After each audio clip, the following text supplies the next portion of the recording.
এই দেখো, শোনো না, আজকে বৌদি বলেছে কি তোমাকে একটু দেখা করতে বলেছে, ঠিক আছে? হ্যাঁ বৌদি। আচ্ছা। শুনে যাও কেন ডাকছে? কেন তারপর ডাকছে? পরে আগেই চলে যাচ্ছ। তুমি শোনার তো বলে প্রয়োজন নেই। ডাকছি। ডাকছি বলেছে, বৌদি ডাকছে বলেছে, শুনেই তুমি চলে যাবে? শুনবে না কেন ডাকছে? শুনে তো যাও কেন ডাকছে। কেন ডাকছে? তুমি তো না শুনেই চলে যাচ্ছ। বৌদি তুমি তো ডাকছে তুমি বললে চলে ডাক- তো বৌদি ডাকলেই চলে যাবে? শুনবে না কেন তো ডাকছে? যাবো না, ডাকছে যেতে হবে। শুনে তো যাও কেন ডাকছে। বৌদির বাড়ি লোক আসেনি আজকে।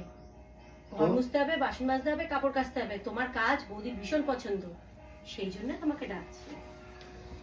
কি হলো, যাও, বৌদি ডাকছে তো, আমার প্রিয় বৌদি ডেকেছে, এত মন খারাপ করলে হয়? যাও যাও যাও যাও। আর শোনো, যাওয়ার সময় একটা গামছা হাতে নিয়ে যাও, কাজ করবে তো, ঘামবে, ঘামটা মুছতে হবে না। যাও যাও যাও, তাড়াতাড়ি যাও। হে ভগবান, ভালোবেসে কেউ আর ডাকে টাকে না, সবার শুধু স্বার্থই স্বার্থ।